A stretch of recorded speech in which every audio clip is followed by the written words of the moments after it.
Poised for Exit is a show for business owners who want to achieve a successful exit based on their own terms. Your business exit will likely be the biggest financial transaction of your life, and for most, you'll have one shot at doing it right. The topics and guests we feature and the stories they share will provide valuable ideas and strategies to improve operations and grow enterprise value so you can achieve the best possible exit outcome. Now here's your host, award-winning certified exit planning advisor, Julie Keys. Welcome, everyone, to the Poised for Exit podcast show. Today's guest is a woman founder of a professional cleaning service whose compelling entrepreneurial story is one you're going to want to hear. Our interview starts right after these messages. Are you a business owner getting ready to transition? If so, I recommend True North Mergers and Acquisitions as your confidential strategic partner. They understand your business sale isn't just about one buyer and the price, but what you net that counts. In other words, what you get to keep. When you're ready for a higher level of representation that delivers consistent results, contact True North M&A to do the heavy lifting of selling your business. Learn more at tnma.com. That's tnma.com.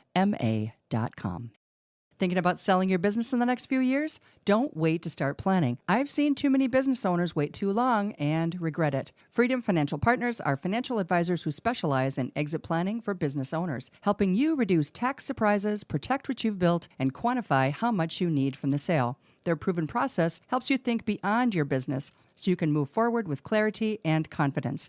The longer you wait, the fewer options you may have. Download your free financial readiness assessment today at ffpforme.com/exit. That's ffpforme.com/exit. My name is Todd Crow, and I'm the president of the Twin Cities Exit Planning Chapter. If you're a business owner and advisor and want to learn more about the world of exit planning, you're invited to visit the Twin Cities chapter of the Exit Planning Institute. You can expect top-level education delivered by subject matter experts at every monthly meeting. Grow your network and draw from the learning that could be a game changer for your business or your practice. There's no pressure to become a member, so come and see what the buzz is all about. Our meetings are held the second Wednesday of the month, 7:30 to 9 a.m. See the show notes for more information and registration links.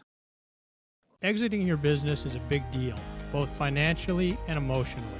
I'm John Marquet, Certified Exit Planning Advisor with TrustPoint. We help business owners transition smoothly on their terms.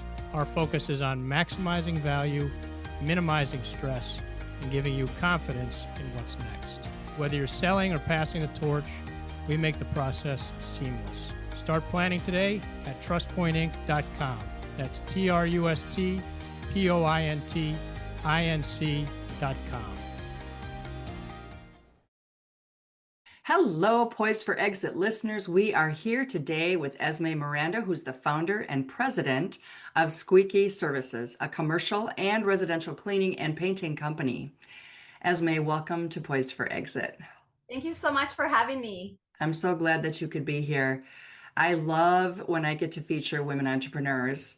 And so it's really great to have you here and, to know that we're members of the same organization, the Association for Women Contractors. They're just doing such a good job there. I'm hoping that they're a good strategic partner for you. I'm assuming that they are, even though we're both kind of new members. And because Barb and the team are doing great things for women owners. And I, of course, have a passion for women owners. I've been one my whole life. So let's dive in. Before we start talking more about your business, though, I'd really like to have you share a little bit about you and how you got started. I know you established your business in 2018, and incidentally, for the listeners, we will have Esme's contact information, website, things like that in the show notes, and also on social media so that you can get in direct contact with her. But so tell us, what was it, though, that prompted you to become an entrepreneur? So I always knew I wanted to own a business. It was never a cleaning company. Okay. So I've always been, my background has been managing and leading people. I was, district manager and field manager for the past, previous to my company, 15 years. And so I love to develop and train people. And actually, my mother-in-law was the one that had been doing cleaning for her entire life. So she approached me and asked me if I could open a company for her to work in. At that time, I had a full-time job. I was making really good money. I was really happy where I was, and Sure. I decided to do it for her. So I opened Squeaky Services purely for my mother-in-law to work in. She already Sure. had her customer. It was just like they just needed a company to put, you know, a contract in. And Sure. so yeah, I kept my full-time job for 3 years after opening Squeaky Services, and organically it was growing. So Mm. 3 years. So this was in 2018, and in 2021, I decided to quit my job. I became debt free. So I decided, you know what? I think I can enjoy life. I think I can spend more time with my family, my kids. So I quit, not really thinking about growing Squeaky Services. Mm. So I quit, and I took about 6 to 8 months to, you know, just for myself and my family. And then I got bored. I got Sure. bored, and you know, Yep. I started doing cleaning. So I was doing some of the cleaning, and like I mentioned, I didn't get to cleaning because I love it. Mm-hmm. But I remember I was cleaning a school with my husband, and I came out of a classroom, and I told him, "Oh my God, I actually do like cleaning." And my husband looked at me like terrified. He didn't want to go there, huh? He was like, "Esme, no, like you're not gonna clean. Why don't you go get new contracts so you and I don't have to clean?" Mm. And I've been managing people and leading people, but never um owning my own company or being a seller. Like I didn't think I was a good salesperson. Mm. So he was the one that encouraged me to do selling for Squeaky Services. So I Mm. started doing that about 2022, Okay. and I joined chambers, and Sure. you know, I started being out in the community, and we have 13 employees till today, 94. Wow. Yes. Oh, that's crazy. So you basically launched this business during COVID. Pretty much. Well, it was Yeah. a little bit before COVID, but Mm-hmm. definitely between 2021 and 2023, that's Yeah. when we grew so much. Yeah. That's what I meant. Like when you really took off and you kind of took over. Gosh, interesting. And then you added painting. So now you're doing painting. Are you doing commercial painting and residential or just residential? So it was funny. We started with purely commercial cleaning because, again, that's what my mother-in-law knew how to do. Sure. My husband was a painter. Oh. Yes, so he was a painter for years. And so when we opened Squeaky Services, it was going to be a commercial and painting company, but Mm-hmm. I didn't know much about painting, and I was the salesperson. So we grew with commercial cleaning, and we added residential cleaning about 2 years ago, because we just had so much demand, Sure. and that's why we added the residential cleaning.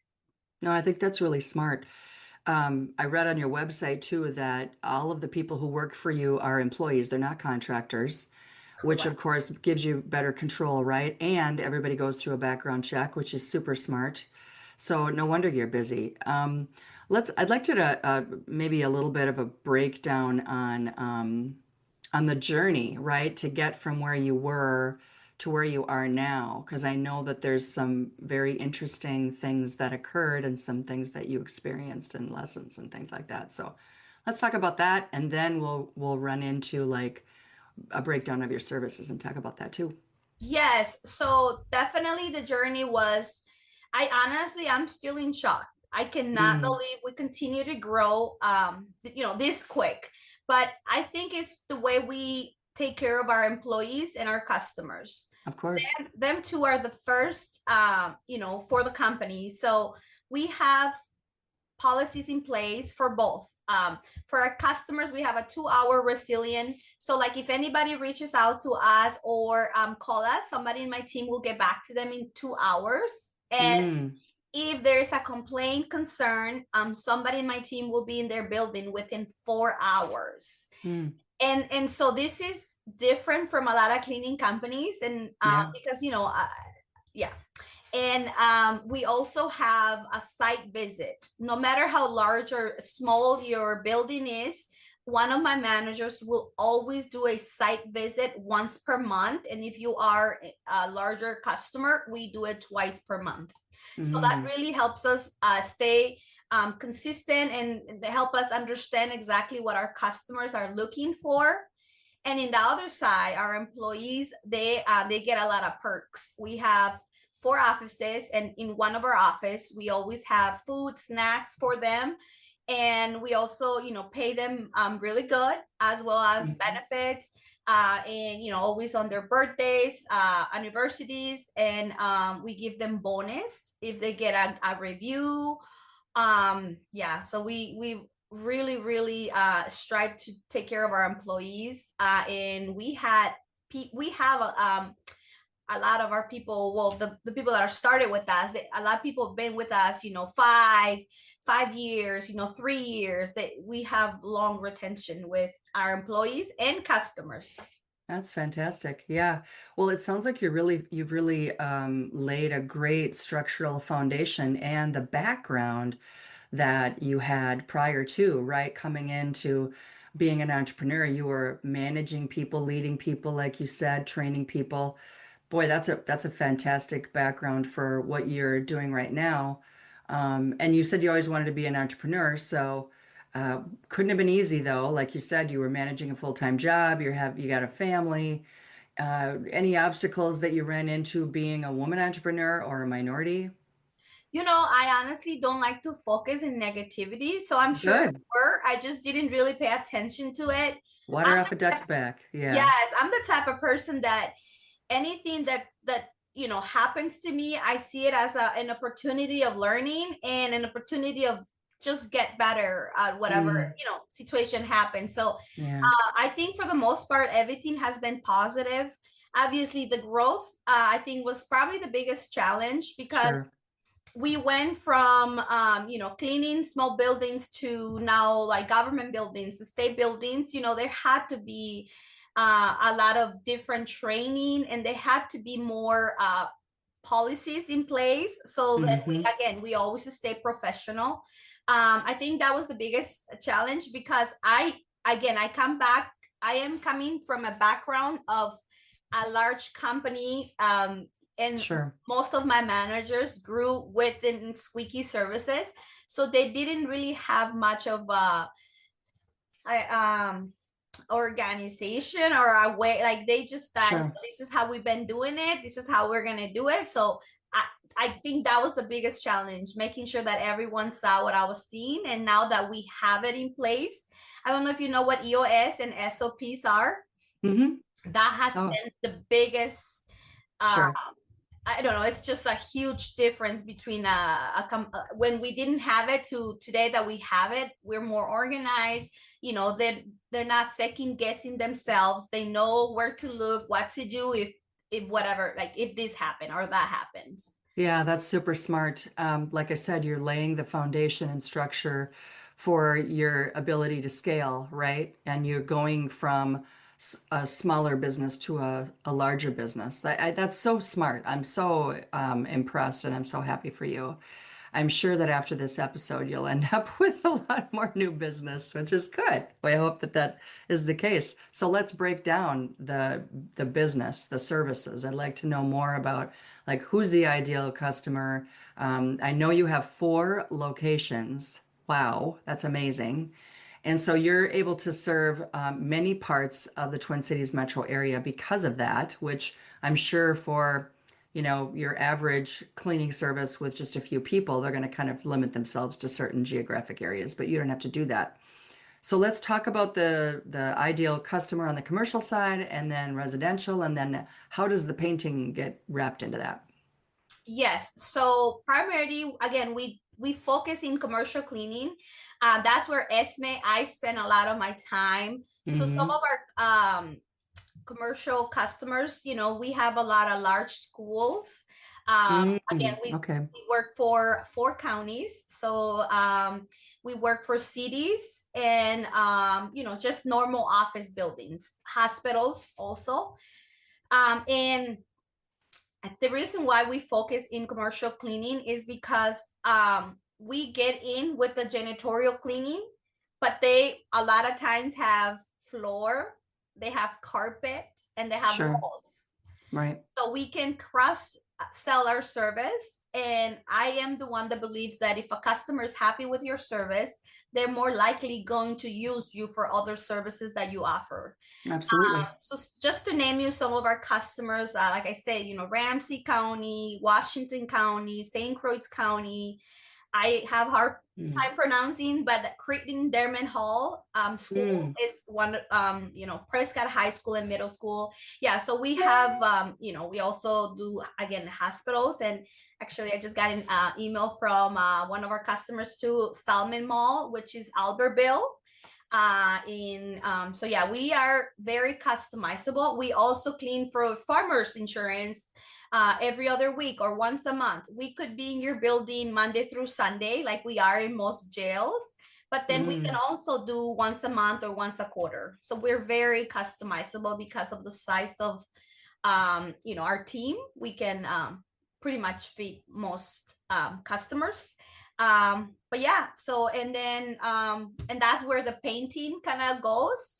Sure. We Yeah. do a lot of commercial painting. Do you? Okay. Yes. And then so janitorial, it's our number one. That's what I focus more. Carpet cleaning will be the second. And then we also do grout cleaning. Oh, Yeah. interesting. Okay. Power washing. Sure. Painting services. Yeah. That's quite a menu. And I would think that anybody with a commercial building would probably, resonate with all of the above. I know in my years of owning commercial buildings, it's, there's always stuff, right? So aside from your house or your lake place or whatever, you got your buildings and they need help on a regular basis. Super awesome. And 4 locations. What's amazing to me, because I have clients who have really struggled with hiring good people and finding good people and people that want to work, people that, can aspire to a certain career path, and you know what I mean. And you have just grown so fast with 4 locations.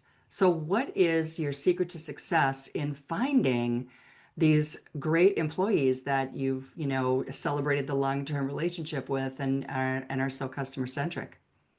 The biggest thing I think is employees. So I think Right. focusing in making sure you listen to your employees. I think that will be the one thing, because like even when I do an interview, a lot of times when people just want to work and they just want to get a paycheck, in their bank, I just ask them questions intentionally to make sure that we are the good fit for them and they're a good fit for us. For Right. example, some people might be like, I can work whenever, and they live in St. Paul, for example. I can drive to Prescott to do the school, right? No, that's probably not going to be a long-term job Sure. for them, right? So, and I asked them, okay, if I had so many hours to throw in the window, what schedule, like, can you like write me your perfect schedule? And from there, obviously, I ask them questions to make sure that they fit the culture. And if they do, we always try, like we put them where we have buildings available just to get them. And then once we have something closer to them and something that works with their schedule, I've seen that works really well. And again, making sure that you listen to them. I think it's so important, even when they're asking you, like we have backpack vacuums, but we also have the non-electrical vacuums, because there are some people that their back, hurts. Now, there are some buildings that we do have to have backpack, but hey, just use those for the stairs, so they're Sure. not having to hurt their back or, Oh, sure. Yeah. You got to worry about care all of the them. physicality. Yeah. Yeah. So, I just lost a question I was going to ask you. Oh, I know what it was. We talked about, okay, now you're telling me about your process and how you hire and the people you're looking for, but how do you find them in the first place? You know, so like what I said before, like workforce is a challenge. It's going to be forever. I mean, people just are not that, families are smaller, which means that there are fewer workers out there. And, obviously we have artificial intelligence that's going to help with some of the manual things, right, to keep us more efficient, but it's not going to replace people. And so tell me about like what's your strategy for finding these amazing people that you're hiring? Referrals. All Referrals right. from our people. So we have Okay. actually a program. They get $300 if an employee that they refer and they get hired stay with us 6 months. Hmm. So and it's obviously these people, so the rule is that you have to be in the company for 12 months in order to be able to referral, and you need Mm-hmm. to be in good terms, right? That's good. So and they already know how we work, they already know what we expect. They already know how this company runs and what we expect from people. So a lot of times they do an interview before we interview them, and Sure.